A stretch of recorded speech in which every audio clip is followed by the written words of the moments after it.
I tell you, I listen to those financial shows sometimes, and that's what it sounds like to me. That was the best. Yeah, hi, Bernard. I'm wondering, I've got a balloon mortgage, and it's a 13-year payback. Just wondering what you think. And then the guy drones on for like 10 minutes. Those financial shows, I think a lot of them have gone off the air, but Bernard Meltzer started that way. That's what I used to listen to. He was like this old man who...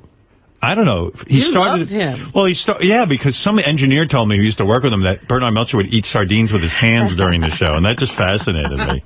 It was disgusting.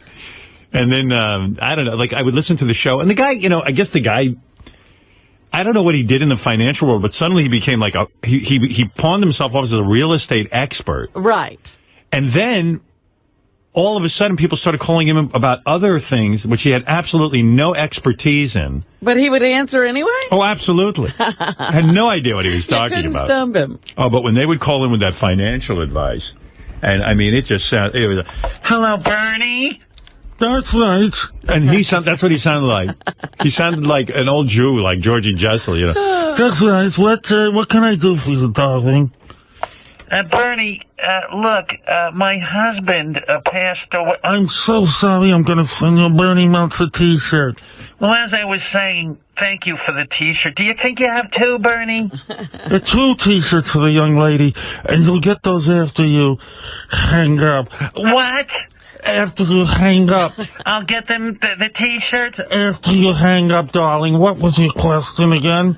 And you could hear chomping on the sardines. Well, Bernard, when my husband passed away, God rest his soul, he left me quite a big amount of a debt.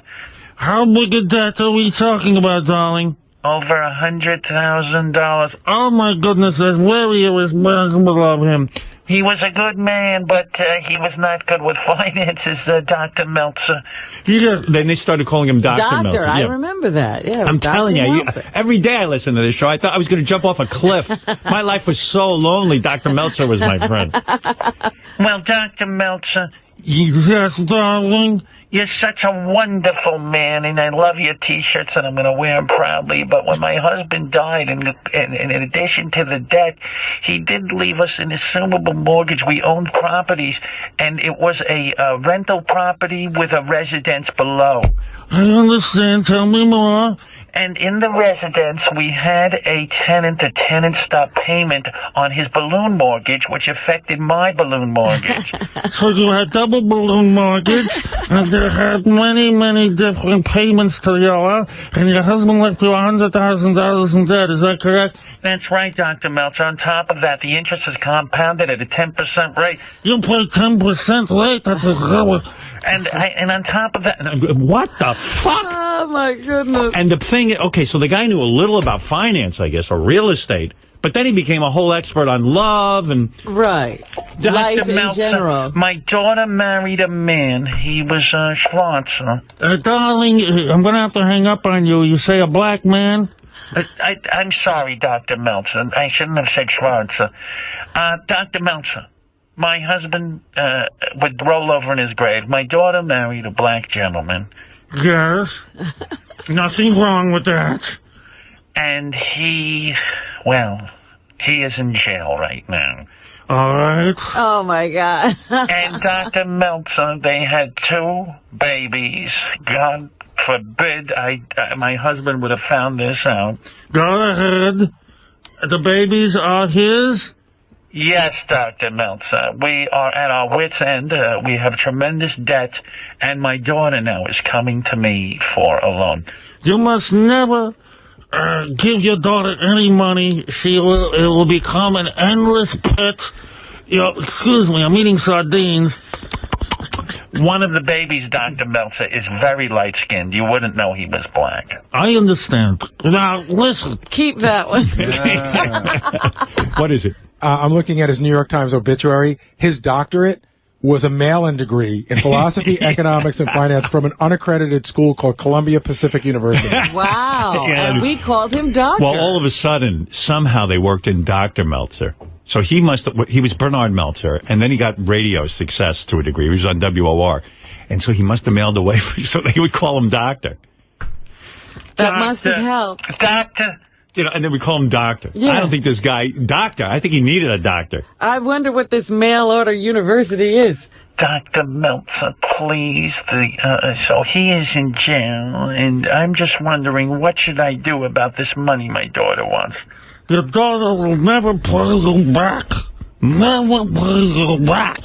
Never lend money. Never listen. A lot of times it's very confusing with family, love, and money. Dr. Meltzer, would you clear your voice? That's much better now. I think Dr. Meltzer went to the same university as Dr. Demento. I think all radio doctors got to the Dr. same Laura, Dr. Demento, Yeah, that's all the Dr. same. Meltzer. Yeah, after Dr. Demento, it was hard to take any doctor seriously on the radio. I tell you what I'm going to do. I'm going to take a little break, right, Fred? Yes, sir. And then I'll get to High Pitch Eric. He stopped by. He essentially has nothing to say. Gary said High Pitch wants to come in. I go, what's going on? He goes, really has nothing. There's no reason for him to be here. It's just time. Yeah, it's just time. Like every once in a while, a fever. Dr. Meltzer, Yes, darling. my son, he goes by the name High Pitch Eric. What is that name, darling? High Pitch Eric. Oh, go ahead. He is a big, obese, fat, Very unhealthy. There's so many studies that say it's terrible to be obese. Yes, Dr. Meltzer, he's obese, he doesn't work, he smells, he bleeds from the gums. Oh, that's terrible. Oh, Dr. Meltzer, my son, he was in a contest on the Howard Stern show to see if he could produce the most amount of feces. Jesus, oh, for Christ's sakes, what the fuck? Oh, I guess. Dr. Meltzer, what should I do? Even Dr. Meltzer can't handle this one. Dr. Meltzer's sardine can exploded and hit him in the head. Yeah, that's how Dr. Meltzer died. Sardines. Hit him in. All right, look, let me take a break.